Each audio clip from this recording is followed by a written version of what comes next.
एक लड़की गांव से हीरोइन बनने के लिए अपनी मां के साथ मुंबई आई थी। उसने अपने फ़ोटो खिंचवाए और एक स्टूडियो से दूसरे स्टूडियो काम के लिए भटकने लगी।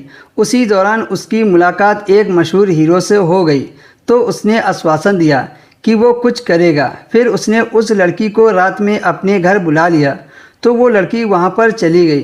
फिर वो हीरो उस लड़की को अपने बेडरूम में ले गया और फिर बोला, हजारों लड़कियां हीरोइन बनने मुंबई आती हैं, तुम्हारे अंदर ऐसी क्या खास बात है जो तुम हीरोइन बन सकती हो। फिर वह लड़की बोली, मैं हीरोइन बनने के लिए कुछ भी करने को तैयार हूँ। तो वह हीरो बोला, कुछ भी। फिर लड़की ने भी कहा, हाँ कुछ भी। तो हीरो बोला, ठीक है, हम जैसा बोलें वैसा करो। अपने सारे कपड़े उतार कर ज़मीन पर अपने घुटनों पर बैठ जाओ। तो उसने अपने सारे कपड़े उतार दिए और अपने घुटनों पर बैठ गई। फिर हीरो बोला कि अब मेरे उतारो। तो उसने हीरो के भी कपड़े उतार दिए और फिर लड़की फर्श पर पड़ी रही। फिर हीरो ने कहा कि अब मेरे गन्ने से जूस निकालो। फिर लड़की ने काफ़ी देर गन्ने को चूसा और रस निकाल दिया और उस रस को वह लड़की पी गई। हीरो यह देखकर बहुत खुश हुआ।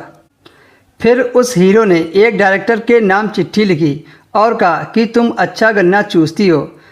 फिर वह लड़की डायरेक्टर के पास अपनी माँ के साथ गई तो डायरेक्टर ने चिट्ठी पढ़ी और कहा, अच्छा तो तुम्हें हीरो ने भेजा है तो एक मौका तो तुम्हें देना ही चाहिए, क्या तुम्हें एक्टिंग आती है।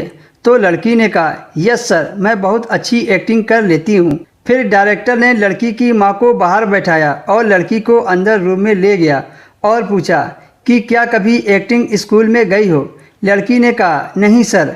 डायरेक्टर बोला, मेरी एक नई फिल्म है, उसमें एक पत्नी का रोल है, वो रोल मैं आपको दे सकता हूँ, लेकिन मुझे एक अच्छी हीरोइन की तलाश है। लड़की बोली कि मैं पूरी मेहनत से काम करूँगी।